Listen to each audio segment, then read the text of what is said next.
Hey guys, welcome back to our YouTube channel. Let's go. Hello ನಮಸ್ತೆ welcome back to our YouTube channel. So ಇವತ್ತಿನ vlog ಬಂದು village last vlog ಅಂತ ಹೇಳ್ಬೋದು. So ಯಾಕೆ ಅಂತ ಹೇಳಿ ಮಿಸ್ ಮಾಡಿದೆ, ಈ ವಿಡಿಯೋ ಎಂಡ್ ತನಕ ನೋಡಿ. ಸೊ ನಿನ್ನೆ ಯಕ್ಷಗಾನಕ್ಕೆ ಹೋಗಿದ ಮೇಲೆ ಫುಲ್ ಡೇ ಯಕ್ಷಗಾನ ನೋಡಿ ನಿದ್ದೆ ಆಯಿತು ಮಧ್ಯಾಹ್ನದ ತನಕ. ಇವಾಗ ಹಸ್ಬೆಂಡ್ ಮನೆಗೆ ಬಂದಿದ್ದೀನಿ ಈವ್ನಿಂಗ್. ಸೊ ಯಾಕಂತ ಹೇಳಿದರೆ ನೆಕ್ಸ್ಟ್ ಡೇ ಮನೆಯಲ್ಲಿ ಪೂಜೆ ಇತ್ತು. ಸೊ ಅದಕ್ಕೆಲ್ಲ ರೆಡಿ ಮಾಡ್ಕೊಳ್ತಾ ಇದ್ವಿ. ಸೊ ರಾತ್ರಿ ತುಳಸಿ ಕಟ್ಟೆ ಎಲ್ಲ ತೊಳೆದು ಸತ್ಯನಾರಾಯಣ ಪೂಜೆ ಹಾಗೆ ವಸಂತ ಇತ್ತು, ಅದನ್ನೆಲ್ಲ ಪ್ರಿಪೇರ್ ಮಾಡಿಕೊಂಡು ಮಾರ್ನಿಂಗಿಂದ ಮತ್ತೆ ವ್ಲಾಗನ್ನು ಸ್ಟಾರ್ಟ್ ಮಾಡ್ತಾ ಇದ್ದೀನಿ. ಇವತ್ತು ಬ್ರೇಕ್ಫಾಸ್ಟ್ ಉದ್ದಿನ ದೋಸೆ. ಅರ್ಲಿ ಮಾರ್ನಿಂಗ್ ಸತ್ಯನಾರಾಯಣ ಪೂಜೆ ಇರೋದ್ರಿಂದ ಬೆಳಿಗ್ಗೆ 4 ಗಂಟೆಗೆ ಎದ್ದಿದ್ವಿ. ಮನೆಯನ್ನೆಲ್ಲ ಕ್ಲೀನ್ ಮಾಡಿಬಿಟ್ಟು ಬೆಳಿಗ್ಗೆನೆ ಭಟ್ರು ಬಂದಿದ್ರು. ಸೊ ಪೂಜೆ ಕೂಡ ನಡೀತಾ ಇದೆ. ಹಾಗೆ ವಸಂತ ಕೂಡ ಇತ್ತು. ಮನೆಯಲ್ಲಿ ಮಕ್ಳ್ಯಾರು ಎದ್ದಿಲ್ಲ, ಆಗ್ಲೇ ಪೂಜೆ ಕೂಡ ಸ್ಟಾರ್ಟ್ ಆಯಿತು. ಯಾಕಂತ ಹೇಳಿದ್ರೆ ಭಟ್ರಿಗೆ ತುಂಬಾ ಕಡೆ ಪೂಜೆ ಎಲ್ಲ ಇರುತ್ತೆ. ಸೊ ಹಾಗಾಗಿ ನಮ್ಮ ಮನೆಯಲ್ಲಿ ಅರ್ಲಿ ಮಾರ್ನಿಂಗ್ ಇತ್ತು. ಸೊ ಇವಾಗ ಪೂಜೆ ಎಲ್ಲ ಆಗ್ತಾ ಇದೆ. ಒಮ್ಮೆ ಪೂಜೆನ ಶೇರ್ ಮಾಡಿಕೊಂಡು ಮತ್ತೆ ನಾನು ವ್ಲಾಗ್ ಅನ್ನ ಕಂಟಿನ್ಯೂ ಮಾಡ್ತೀನಿ, ಬನ್ನಿ. महाकाय कोटि सूर्य समप्रभ निर्विघ्नं कुरु मे देवा सर्वकार्येषु सर्वदा महागणपते नमः षट्कोणमण्डले अग्न्यात्मकं वायुवात्मकं सूर्याय नमः ओम गजाननाय नमः ओम सिद्धि बुद्धि सहित श्रीमन्महागणपते नमः मनोरथाय देवताभ्यो नमः आभयामि पूजयामि तन्नो गन्धाढ्यो गन्ध उत्तमम् आगे सर्वदेवा धूपोऽयं प्रतिगृह्णामि धूपमाग्रापयामि दीपं दर्शयामि ओम ओम श्रीमन्महागणपते नमः ಒಂದು ಕಾಯಿನ್ ಗಣಪತಿ ಬುಡಕ ಹಾಕಿ 3 ಕಾಯಿನ್ ಡಬ್ಬಿ ತಿರುಪತಿ ಧರ್ಮಸ್ಥಳ ಸುಬ್ರಹ್ಮಣ್ಯ ಹಾಕಿ ಹೋಗಿ ಕೊಡಿ 3 ಹಾಗೆ ಕ್ಷೇತ್ರ ಒಡೆಯನಾಗಿರತಕ್ಕಂತ ಕ್ಷೇತ್ರ ಒಡೆಯನಾಗಿರತಕ್ಕಂತ ಮಂಜಾ ಸ್ವಾಮಿಯಲ್ಲಿಯೂ ಅನುಗ್ರಹ ಕೊಡು ದೇವರೇ. ಏನಾದರೂ ಮಾತಿನಲ್ಲಿ ವ್ಯವಹಾರದಲ್ಲಿ ಏನಾದರೂ ಲೋಪದೋಷಗಳಾದರೆ ಕ್ಷೇತ್ರ ಒಡೆಯನಾಗಿರತಕ್ಕಂಥ ಮಂಜಾ ಸ್ವಾಮಿ ಕ್ಷಮೆ ಕೊಡಬೇಕು. ಎರಡನೇದಾಗಿ ಜಾಗದ ಒಡೆಯ ಸುಬ್ರಹ್ಮಣ್ಯೇಶ್ವರ ಹಾಗೂ ಬರತಕ್ಕಂಥ ಆ ಜಾಗದ ಮಲಿನತೆನೇ ಏನಾದರೂ ಆದರೆ ನಡೆಮೆಟ್ಟುದುಗಳು ದೋಷಗಳಾದರೆ ಅದೆಲ್ಲ ಆ ಸುಬ್ರಹ್ಮಣ್ಯ ಸ್ವಾಮಿ ನಮಗೆ ಕ್ಷಮೆ ಕೊಡಬೇಕು. ಇನ್ನು ಮೂರನೇ ದೇವರು ಲಕ್ಷ್ಮೀಪತಿ ವೆಂಕಟರಮಣ 7 ಬೆಟ್ಟ ಒಡೆಯ ಶ್ರೀನಿವಾಸ ತಿಮ್ಮಪ್ಪ ಲಕ್ಷ್ಮೀಪತಿಯನ್ನ ಎಣಿಸಿಕೊಂಡು ಕಾಣಿಕೆಯನ್ನು ತೆಗೆದಿಟ್ಟಿದ್ದೇವೆ. ದುಡ್ಡಿನ ವ್ಯವಹಾರದಲ್ಲಿ ಏನಾದರೂ ಲೋಪದೋಷಗಳಾದರೆ ಪಾಡತಕ್ಕಂಥ ಅನುಗ್ರಹವನ್ನು ತಿರುಪತಿ ತಿಮ್ಮಪ್ಪ ಸ್ವಾಮಿ ನಮ್ಮನ್ನು ಕರುಣನೆ ಮಾಡಬೇಕು ಅಂತ ಕಾಣಿಕೆಯನ್ನು 3 ದೇವರಿಗೆ ತೆಗೆದಿಟ್ಟಿದ್ದೇವೆ. ನಂತರ ನಿಮ್ಮ ದೈವ ದೇವರು ಗ್ರಾಮ ದೇವರಾಗಿರ್ತಕ್ಕಂಥ ಬ್ರಹ್ಮಲಿಂಗೇಶ್ವರ ಪರಿವಾರ ನಾಗೇಂದ್ರ ನಮ್ಮನ್ನೆಲ್ಲ ಕಾಪಾಡುವುದು ಪ್ರಾರ್ಥನಾ ಸಮರ್ಪಯಾಮಿ.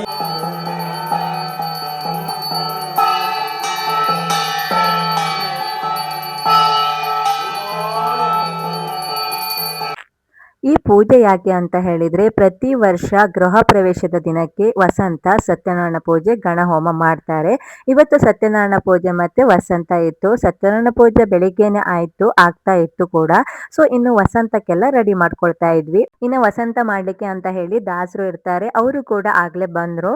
ಇನ್ನು ವಸಂತಕ್ಕೆ ಹೆಸರು ಕಾಳಿನ ಪಂಚಕಜ್ಜಾಯ ಅಂತ ಮಾಡ್ತಾರೆ, ಅದಕ್ಕೆ ರೆಡಿ ಮಾಡ್ಕೊಳ್ತಾ ಇದ್ವಿ. ಅದನ್ನ ಮಾಡ್ಲಿಕ್ಕೆ ಬಾಳೆ ಎಲೆಯಿಂದ ಒಂದು ಕೊಟ್ಟೆ ಮಾಡ್ತಾರೆ. ಅದನ್ನ ಹೇಗ್ ಮಾಡುದು ಅಂತ ಕೇಳ್ತಾ ಇದ್ದೆ, ಅವರು ನನ್ಗೆ ಹೇಳ್ತಾ ಇದ್ರು.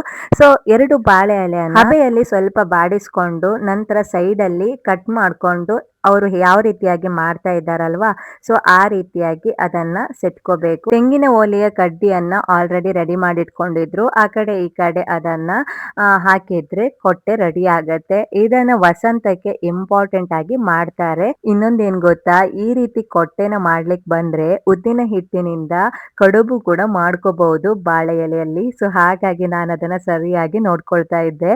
ಯಾಕಂತ ಹೇಳಿದ್ರೆ ಬಾಳೆ ಎಲೆ ಮೊದಲನೇದಾಗಿ ಔಷಧಿಯ ಗಿಡ. ಸೊ ಅದರಿಂದ ನಾವು ಊಟ ಮಾಡಿದ್ರೇನೆ ಹೆಲ್ತ್ಗೆ ತುಂಬಾನೇ ಒಳ್ಳೆಯದು. ಈ ರೀತಿ ಕಡುಬೆಲ್ಲ ಮಾಡಿದ್ರೆ ತುಂಬಾ ಚೆನ್ನಾಗಿರುತ್ತೆ ಅಂತ ಹೇಳಿ ನೀಟಾಗಿ ಅವರು ಯಾವ ರೀತಿ ಮಾಡ್ತಿದ್ದಾರೆ ಅಂತ ನೋಡ್ಕೊಳ್ತಾ ಇದ್ದೀನಿ. ಹೀಗೆ ಒಂದು ಆಯ್ತಾ, ಎಷ್ಟು ಮಾಡ್ಕ ಇನ್ನು ನಾನು ಜಾಸ್ತಿ ವಿಡಿಯೋಗಳನ್ನೆಲ್ಲ ಮಾಡಿಲ್ಲ, ಆದರೂ ಕೂಡ ಮಾಡಿರೋದನ್ನ ನಿಮ್ಮ ಜೊತೆ ಶೇರ್ ಮಾಡ್ತಾ ಇದ್ದೇನೆ. ಇನ್ನು ಅಡುಗೆ ಕೂಡ ಮಾಡಿದ್ವಿ. ಸೊ ನಾವು ಮನೆಯವರೇ ಮಾಡಿರುವಂತಹ ಅಡುಗೆ ಏನೆಲ್ಲ ಮಾಡಿದ್ವಿ ಅನ್ನೋದನ್ನು ಕೂಡ ಈ ವಿಡಿಯೋದಲ್ಲಿ ನಿಮ್ಮ ಜೊತೆ ಶೇರ್ ಮಾಡ್ತೀನಿ. ಬಟ್ ನನಗೆ ರೆಸಿಪಿಯನ್ನು ಶೂಟ್ ಮಾಡ್ಕೊಳ್ಳಿಕ್ಕಾಗಿಲ್ಲ. ಟ್ರೆಡಿಷ್ನಲ್ ಆಗಿ ಏನೆಲ್ಲ ಮಾಡ್ತಾರೆ ಸಿಂಪಲ್ ಆಗಿ ಅನ್ನೋದನ್ನು ಮಾತ್ರ ಶೇರ್ ಮಾಡ್ತೀನಿ.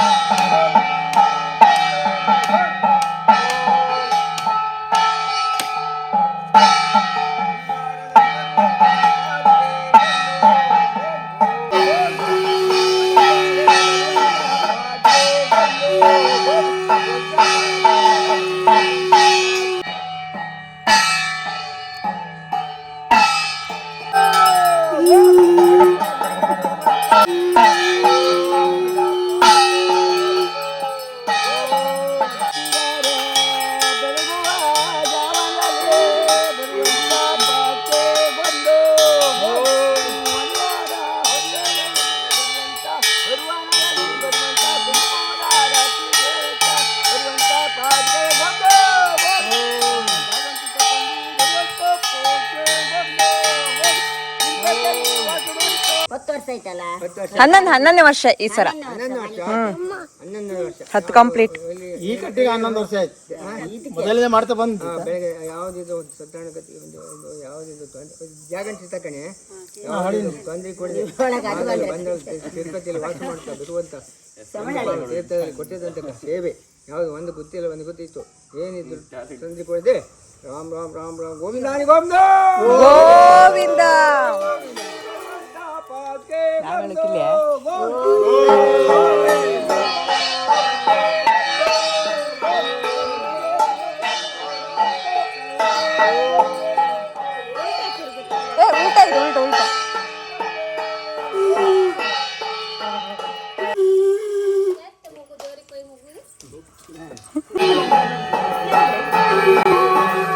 ಇವಾಗ ಊಟದ ಸಮಯ. ಏನೆಲ್ಲ ಮಾಡಿದ್ವಿ ಅನ್ನೋದನ್ನ ಶೇರ್ ಮಾಡ್ತೀನಿ ಬನ್ನಿ. ರಸಂ ಆಗ್ತಾ ಇದೆ. ಟ್ರೆಡಿಷ್ನಲ್ ಆಗಿ ಸಾರು, ಹುಳಿ, ಪಲ್ಯ ಅಂತೂ ಕಾಮನ್. ಪಾಯಸ ಕೂಡ ಮಾಡ್ತಾರೆ. ಎಲ್ಲವನ್ನ ಮಾಡಿದ್ವಿ. ಪಾಯಸ, ಮಜ್ಜಿಗೆ, ರಸಂ. ಇನ್ನು ಎಲ್ಲರೂ ಕೂಡ ಊಟ ಮಾಡಿದ್ವಿ. ಮಧ್ಯಾಹ್ನ ಆಗ್ತಾ ಬಂತು. ಸೊ ಮಕ್ಕಳು ಕೂಡ ಮನೆಯಲ್ಲೇ ಇದ್ರೆ ಸ್ವಲ್ಪ ಬೋರಿಂಗ್ ಅಂತ ಫೀಲ್ ಮಾಡ್ತಾರೆ ಅಂತ ಹೇಳಿ ಅವರನ್ನ ತೋಟಕ್ಕೆ ಕರೆದುಕೊಂಡು ಹೋಗಿದ್ವಿ. ತೋಟದಲ್ಲಿ ಏನಿತ್ತು ಅಂತ ಹೇಳಿದ್ರೆ ಡ್ಯಾಮ್ ಕಟ್ಟಿರ್ತಾರೆ. ಅಲ್ಲಿ ನೀರು ತುಂಬಾನೇ ಹರಿತಾ ಇರತ್ತೆ. ಎಲ್ಲ ಮಕ್ಕಳು ಕೂಡ ಇಲ್ಲಿ ಆಟ ಆಡ್ತಾರಂತೆ ಡೈಲಿ. ಸೊ ಹಾಗಾಗಿ ನಮ್ಮನೆ ತೋಟದಲ್ಲಿರುವಂತಹ ಈ ಡ್ಯಾಮ್ ಕೂಡ ದೂರದಲ್ಲಿರ್ಲಿಲ್ಲ, ಮನೆ ಹತ್ತಿರದಲ್ಲೇ ಇತ್ತು. ಸೊ ಅಲ್ಲಿಗೆ ಮಕ್ಕಳನ್ನ ಸ್ನಾನ ಮಾಡಿಸ್ಲಿಕ್ಕೆ, ಆಟ ಆಡ್ಲಿಕ್ಕೆ ಅಂತ ಹೇಳಿ ಕರ್ಕೊಂಡು ಹೋದೆ. ನೀರಂತೂ ಯಾವ ಲೆವೆಲ್ಗಿದೆ, ಎಷ್ಟು ಎಂಜಾಯ್ ಮಾಡಿದ್ರು ಅಂತ ಹೇಳಿ ಈ ವಿಡಿಯೋದಲ್ಲಿ ನೀವೇ ನೋಡ್ಬೋದು. ಇನ್ನು ಇವರೆಲ್ಲ ನಮ್ಮ ಅತ್ತೆಗೆ ಮಕ್ಕಳು. ಅವರೆಲ್ಲರೂ ಕೂಡ ಡೈಲಿ ಇಲ್ಲಿ ಸ್ನಾನಕ್ಕೆ ಬರ್ತಾರೆ. ಮಧ್ಯಾಹ್ನ ಈ ಬಿಸಿಲಿಗಂತೂ ಈ ನೀರ್ ನೋಡಿದ್ರೆ ಬಿಡ್ತಾರಾ? ತುಂಬಾ ಖುಷಿ ಅನ್ಸುತ್ತೆ. ನ್ಯಾಚುರಲ್ ಆಗಿ ಹರಿಯುವಂತ ಈ ನೀರಲ್ಲಿ ಸ್ನಾನ ಮಾಡೋದಕ್ಕಿಂತ ಆಟ ಆಡ್ಲಿಕ್ಕಂತೂ ತುಂಬಾನೇ ಚೆನ್ನಾಗಿತ್ತು. ಮಕ್ಕಳಂತೂ ಯಾವ ಲೆವೆಲ್ಗೆ ಎಂಜಾಯ್ ಮಾಡಿದ್ರು ಅಂತ ಹೇಳಿದ್ರೆ ಸ್ವಲ್ಪ ಕ್ಲಿಪ್ಸ್ ಇತ್ತು, ಎಲ್ಲವನ್ನ ಶೇರ್ ಮಾಡ್ತೀನಿ. ಮಿಸ್ ಮಾಡಿದೆ ನೋಡಿ. ಹಾಗೆ ಏನಾಯ್ತು, ಯಾಕೆ ಈ ವಿಲೇಜ್ ಬ್ಲಾಗ್ ಇವತ್ತಿಗೆ ಲಾಸ್ಟ್ ಅನ್ನೋದನ್ನು ಕೂಡ ಕೊನೆಯದಾಗಿ ಸಿಂಪಲ್ ಆಗಿ ಶೇರ್ ಮಾಡಿದ್ದೀನಿ ಕೂಡ. ಸೊ ಬನ್ನಿ ಮಕ್ಕಳ ಎಂಜಾಯ್ಮೆಂಟ್ ನೋಡಿ ಅದನ್ನು ಕೂಡ ಶೇರ್ ಮಾಡ್ತೀನಿ.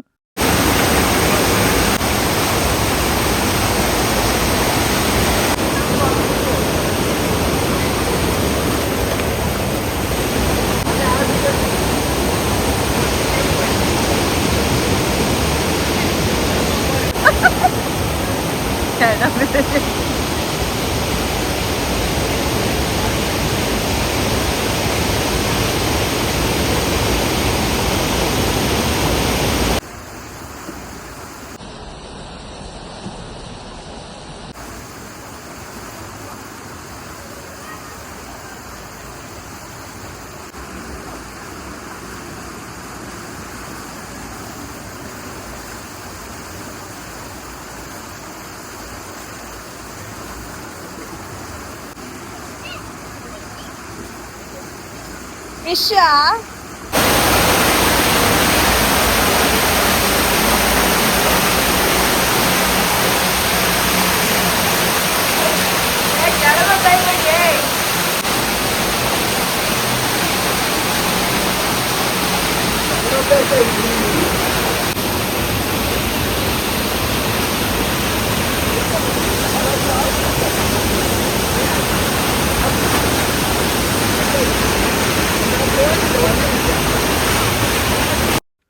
ಪ್ರತಿ ವರ್ಷ ಊರಿಗೆ ಬಂತಂತ ಹೇಳಿದ್ರೆ ಈ ಟೈಮಲ್ಲಿ ಮಕ್ಕಳನ್ನ ಕರ್ಕೊಂಡು ಈ ಡ್ಯಾಮ್ಗೆ ಆಟ ಆಡ್ಲಿಕ್ಕೆ ಬರ್ತಾ ಇದ್ವಿ. ಸೊ ಒಂದು 2-3 ವರ್ಷದಿಂದ ಕಂಟಿನ್ಯೂಸ್ ಆಗ್ಲಿ ಬರ್ತಾ ಇದ್ದೀನಿ. ಸೊ ಹಾಗೆ ಎಷ್ಟು ಚೆನ್ನಾಗಿರುತ್ತೆ ಗೊತ್ತಾ. ಈ ಊರಲ್ಲಿ ಬಿಸಿಲು ಯಾವ ಲೆವೆಲ್ಗಿದೆ ಅಂತ ಹೇಳಿದ್ರೆ ಈ ನೀರು ಯಾವ ರೀತಿಯಾಗಿ ಹರಿಯುತ್ತೆ ಅದೇ ರೀತಿಯಾಗಿ ಮೈಯಲ್ಲಿ ಬೆವರು ಕೂಡ ಬರ್ತಾನೆ ಇರುತ್ತೆ. ಸೊ ಅದರಲ್ಲಿ ಈ ಖುಷಿ ಅಂತೂ ತುಂಬಾ ಚೆನ್ನಾಗಿತ್ತು. ತುಂಬಾ ಹೊತ್ತು ಇಲ್ಲಿ ಮಕ್ಕಳು ಎಂಜಾಯ್ ಮಾಡಿದ್ರು. ಆದ್ರೆ ಈ ನೀರನ್ನ ಆಟ ಆಡಿದ್ಮೇಲೆ ಮನೆಗೆ ಹೋಗಿ ಅಂತೂ ಸ್ನಾನ ಮಾಡ್ಲೇಬೇಕು. ಯಾಕಂತ ಹೇಳಿದ್ರೆ ಇದು ನಿಂತ ನೀರು. ಸೊ ಡ್ಯಾಮ್ ಅನ್ನ ಆಲ್ರೆಡಿ ಕಟ್ಟಿಟ್ಟಿರ್ತಾರೆ. ಸೊ ಅಲ್ಲಿಂದ ನೀರು ನಿಂತ್ಕೊಂಡಿರತ್ತೆ. ಆಗ ಈ ಮಕ್ಕಳಿಗೆ ಆಟ ಆಡ್ಲಿಕ್ಕಂತೂ ತುಂಬಾ ಚೆನ್ನಾಗಿರತ್ತೆ. ಇದನ್ನ ಯಾಕೆ ಕಟ್ತಾರೆ ಅಂತ ಹೇಳಿದ್ರೆ ಬೇಸಿಗೆಯಲ್ಲಿ ನೀರು ತೋಟಕ್ಕೆಲ್ಲ ಕಡಿಮೆ ಆಗುತ್ತೆ ಅಂತ ಹೇಳಿ ಡ್ಯಾಮ್ ಅನ್ನ ಕಟ್ಟಿರ್ತಾರೆ. ಸೊ ಇನ್ನು ಡ್ಯಾಮ್ ನೀರನ್ನ ಬಿಡೋದು ಮಳೆ ಬಂದಾಗ, ಅಲ್ಲಿ ತನಕ ಇದೇ ರೀತಿಯಾಗಿ ನೀರು ಹರಿತಾನೆ ಇರತ್ತೆ. ಸೊ ಮಕ್ಕಳು ಯಾವ ಲೆವೆಲ್ಗೆ ಎಂಜಾಯ್ ಮಾಡಿದ್ರು ಅಂತ ಹೇಳಿದ್ರೆ ತುಂಬಾ ತುಂಬಾ ಎಂಜಾಯ್ ಮಾಡಿದ್ರು ಕೂಡ. ನಾರ್ಮಲ್ ಆಗಿ ಚಿಕ್ಕ ಮಕ್ಕಳನ್ನ ಇಲ್ಲೆಲ್ಲ ಬಿಡ್ಲಿಕ್ಕೆ ಸ್ವಲ್ಪ ಭಯ ಆಗತ್ತೆ. ಡ್ಯಾಮ್ ನೀರೇನಾದ್ರೂ ಓಪನ್ ಆದ್ರೆ ಮಕ್ಕಳು ಬಳ್ಕೊಂಡು ಹೋಗ್ಬಿಡ್ತಾರೆ. ಸೊ ಆದ್ರೆ ಇಲ್ಲಿ ಸ್ಟ್ರಾಂಗ್ ಆಗಿ ಡ್ಯಾಮ್ ಕಟ್ಟಿರ್ತಾರೆ, ಆ ಭಯ ಏನಿಲ್ಲ. ಆದ್ರೂ ಕೂಡ ಮಕ್ಕಳನ್ನ ಮಾತ್ರ ಬಿಡ್ಲಿಕ್ಕೆ ಭಯ ಆಗತ್ತೆ. ಸೊ ಹಾಗೆ ನಾನು ಕೂಡ ಬಂದಿದ್ದೆ. ಇನ್ನು ಏನಪ್ಪಾ ಅಂತ ಹೇಳಿದ್ರೆ ದಿನಾಲು ಇಲ್ಲಿ ಆಟ ಆಡ್ಲಿಕ್ಕೆ ನಾವು ಬರೋದಿಲ್ಲ. ಅಪರೂಪಕ್ಕೆ ಬಂದಾಗ 1 ಅಥವಾ 2 ದಿನ ಇಲ್ಲಿ ಆಟ ಆಡ್ಬಿಡ್ತೀವಿ. ಸೊ ಹಾಗೆ ಇವಾಗ ಆರ್ನ ನೋಡಿ ಸ್ವಲ್ಪ ಹರಿಯುವ ನೀರಲ್ಲಿ ಈಜಾಡೋದು, ಎಂಜಾಯ್ ಮಾಡೋದು. ನೀರೇನು ಅವರಿಗೆ ಹೊಸದಲ್ಲ. ಈ ರೀತಿ ನೀರೆಲ್ಲ ನೋಡೋದು ಸ್ವಲ್ಪ ಹೊಸತಾಗಿನೇ ಇರುತ್ತೆ. ಯಾಕಂದ್ರೆ ಅಲ್ಲಿ ಕೂಡ ಸ್ವಿಮ್ಮಿಂಗ್ ಮಾಡ್ತಾನೆ ಇರ್ತಾರೆ. ಬಟ್ ಅಲ್ಲಿ ಫ್ರೆಶ್ ನೀರು, ಕೆಮಿಕಲ್ ಮಿಕ್ಸ್ ಇರುತ್ತೆ. ಬಟ್ ಇದು ಕೂಡ ನ್ಯಾಚುರಲ್ ನೀರಲ್ವಾ, ತುಂಬಾ ಹರಿಯುವ ನೀರು. ಈ ರೀತಿಯೆಲ್ಲ ಆಟ ಆಡ್ಲಿಕ್ಕಂತೂ ತುಂಬಾ ಇಷ್ಟಪಡ್ತಾರೆ. ತುಂಬಾ ಚೆನ್ನಾಗಿದೆ ಕೂಡ. ನೀರು ಯಾರ ಮನೇಲಿ ಇಲ್ಲ, ಈ ನೀರನ್ನ ನೋಡಿ ನಿಮ್ಗೆ ಏನ್ ಅನ್ನಿಸ್ತು ಅಂತ ಹೇಳಿ ಕಮೆಂಟ್ ಮಾಡಿ. ಯಾಕಂತ ಹೇಳಿದ್ರೆ ಈ ರೀತಿ ನೀರು ಬೇಸಿಗೆಯಲ್ಲಿ ನೋಡ್ಲಿಕ್ಕಂತೂ ತುಂಬಾ ಮಜವಾಗಿರುತ್ತೆ. ಸೊ ಹಾಗೆ ನಾನು ಸ್ವಲ್ಪ ನ್ಯಾಚುರಲ್ ಆಗಿ ನಿಮ್ ಜೊತೆ ಸೌಂಡ್ ಸಮೇತ ಶೇರ್ ಮಾಡಿದ್ದೀನಿ. ಏನ್ ಅನಿಸ್ತು ಅಂತ ಹೇಳಿ ಕಮೆಂಟ್ ಬಾಕ್ಸ್ ಅಲ್ಲಿ ತಪ್ಪದೆ ತಿಳಿಸಿ.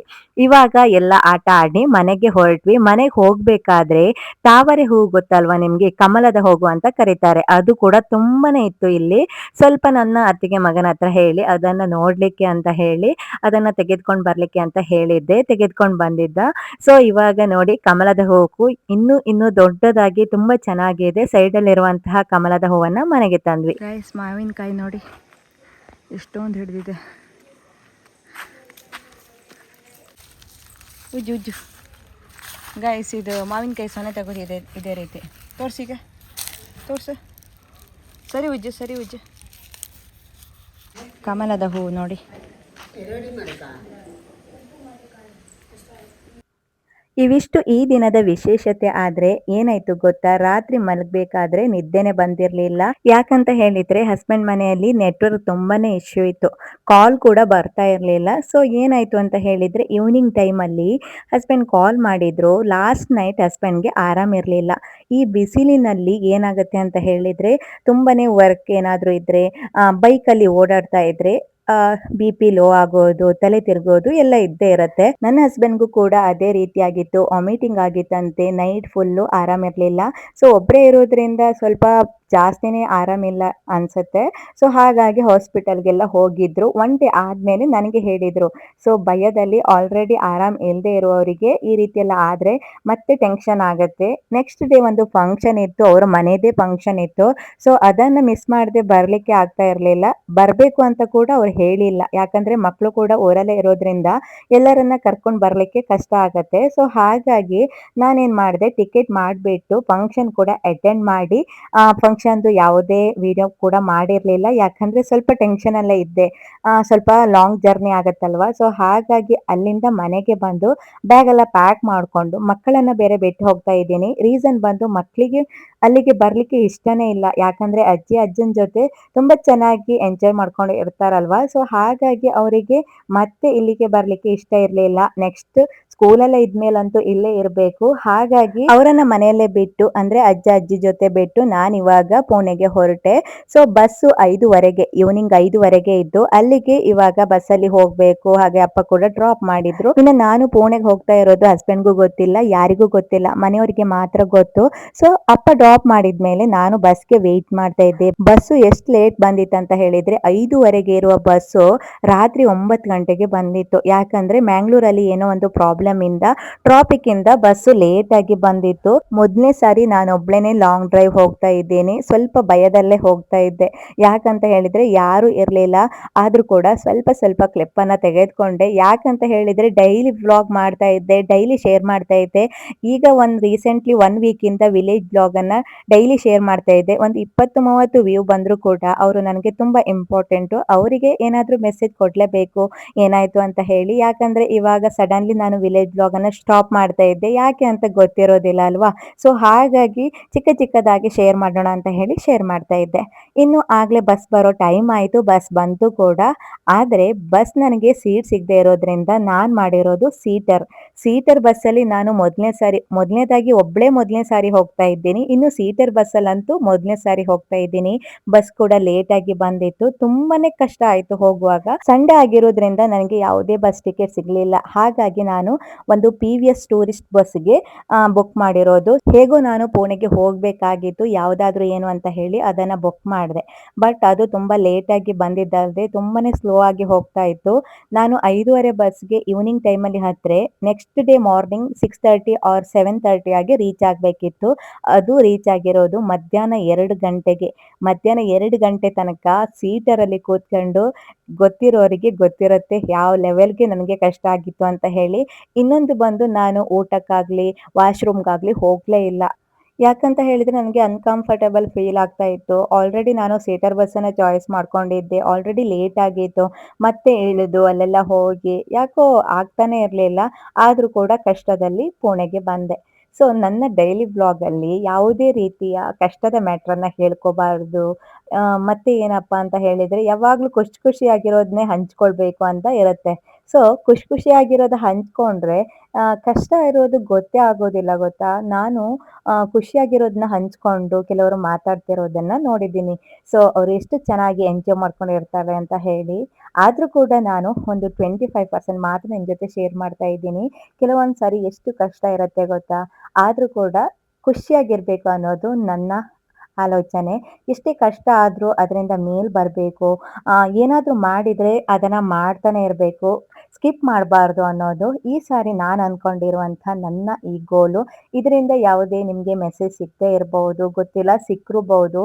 ಯಾವ ಲೆವೆಲ್ಗೆ ಇದೆ ನೋಡಿ ಸೀಟು. ಈ ರೀತಿ ಕೂತ್ಕೊಂಡು ಬಂದಿದ್ದೀನಿ. ವಾಟರ್ ಬಾಟಲ್ ಕ್ಯಾಪ್ ಕೆಳಗಡೆ ಬಿದ್ದಿತ್ತು. ಅದನ್ನು ಸಮೇತ ತೆಗಿಲಿಕ್ಕೆ ಅಲ್ಲಿ ಆಗ್ತಾ ಇಲ್ಲ, ಅಷ್ಟು ಇಕ್ಕಟ್ಟಾಗಿತ್ತು ಸೀಟು.